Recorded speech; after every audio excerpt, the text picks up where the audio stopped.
Welcome po sa aming channel. Dito, dinodokumento namin yung nangyayari sa aming farm. Nais po namin kayong maimpluwensyahan na mag-alaga ng mga livestock. Sa video ito, makikita natin na sagana pa yung farm namin.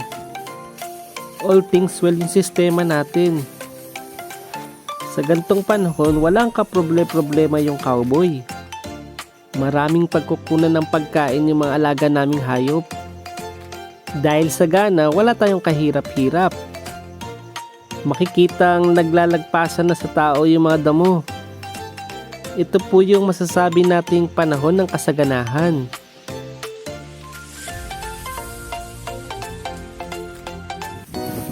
Maliit lang yung mga bukid namin pero napaparami namin yung mga baka. Nakabili kami ng mga payat na baka at napataba din namin. Dahil sobrang epektibo yung pagtatanim ng pagkain. Napadami namin yung mga batang baka namin. At syempre, meron din kami mga barako.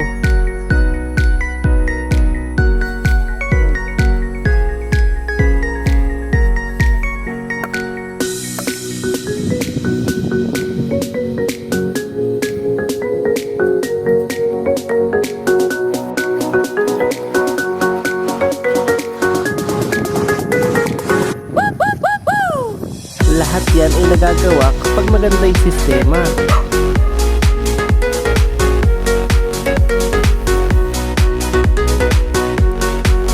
Saan ka makakakita? Yung mga batang baka namin, walang tali pero mababait sa amo.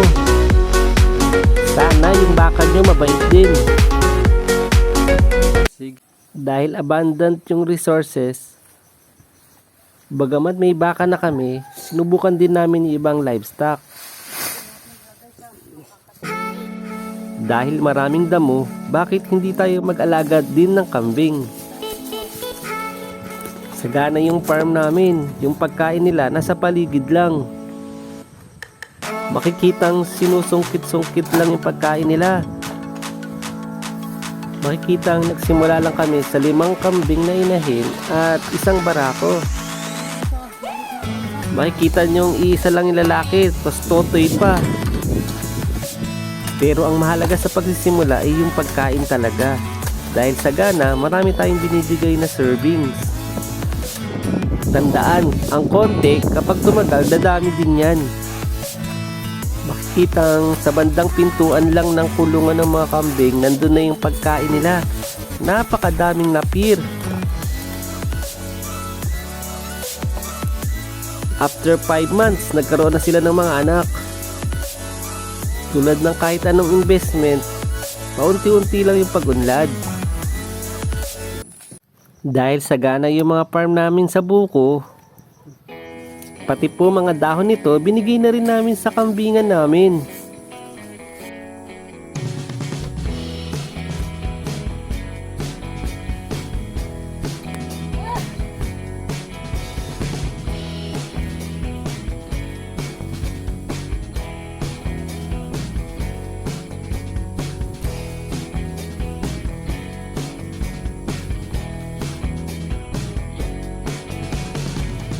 Hoy, nagagawa nyo pang mag-away samantalang ang dami-daming pagkain. Makikitang sa video ito, sagana pa ang lahat. Parang buffet, marami silang pagpipilian na pagkain. Pero sa kabila ng lahat, dapat hindi tayo nakokontento. Lagi tayo nag-oobserba kung ano yung mga pagkukulang natin. Bagamat parang okay na yung mga kambing, makikita pa rin yung mga kakulangan namin, tulad ng sabubong at kaputikan. Dahil po sa butas ng trapal na yon, umaagos lahat yung tubig sa isang direksyon. Ngayon, napakalakapal ng putik. Hindi maganda para sa mga alagang kambing.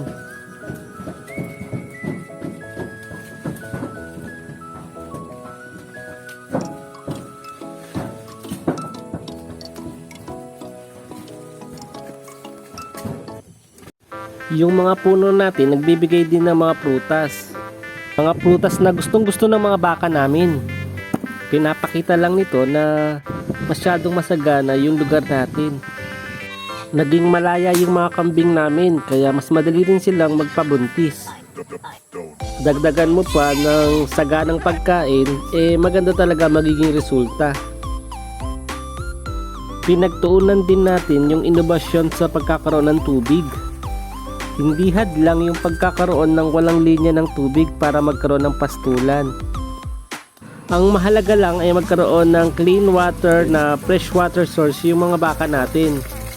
Sa bawat ginagawa nating improvement, napapansin natin, napapadami natin yung mga alaga nating livestock. Kung papansinin, marami kaming source of water. Hindi kami bumibili ng tubig. Hindi rin kami nagde-deliver ng tubig dito sa pastulan namin. Ginagamit namin yung tubig ulan para gamitin sa everyday purpose dito sa farmland natin. Ito yung pinapainom sa mga baka.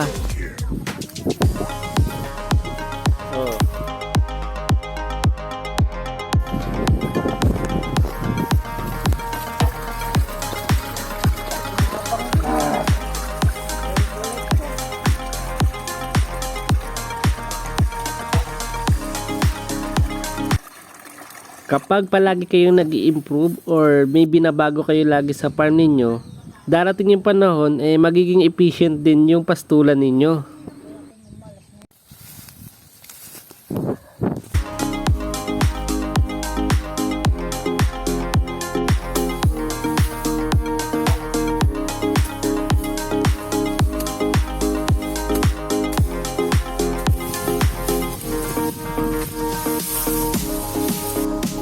Habulin nyo ako guys, habulin nyo ako.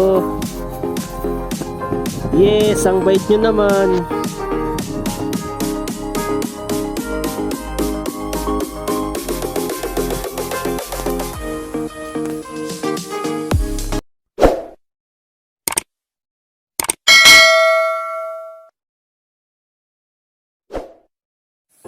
Pero hindi lahat ng binibuild natin ay pangmatagalan.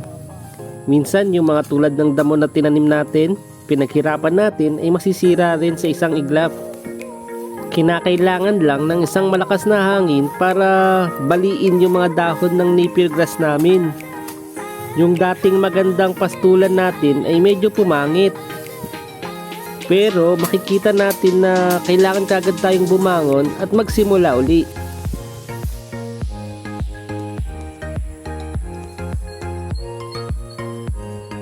Mula sa mga pangit na bagay, may uusbong na pag-asa.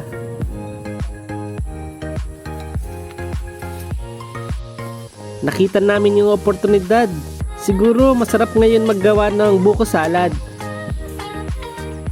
Pwede din itong gamitin na patuka sa manok pag kinayod na yung mga buko.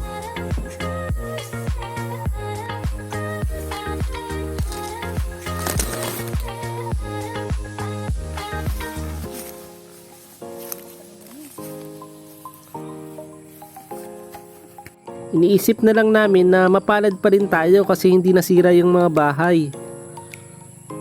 Titignan na lang natin yung mga bagay sa magandang perspective. Yung mga damo mo tayo.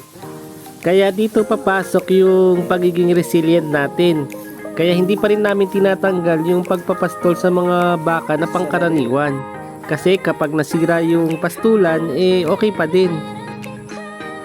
Sa ngayon, magme-merienda muna.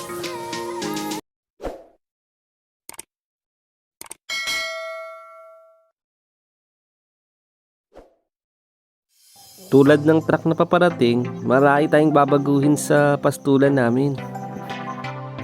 Habang nagsisimula pa lang, okay lang yung pangit pa yung magamit natin. Tulad nito, trapal pa lang. Pero ang mahalaga, napoprovide naman niya yung kailangan ng mga kambing namin tuwing tag-ulan. Madaming waste na makikita.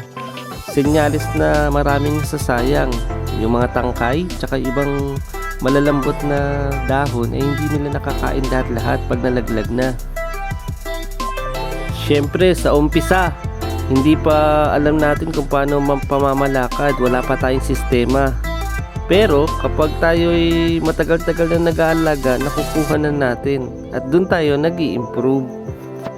Magtiyaga lang tayo, humble beginnings lang. Sa umpisa naman ganun naman talaga. Pero kapag nag-alaga tayo ng mga alagang hayop, seryosohin natin.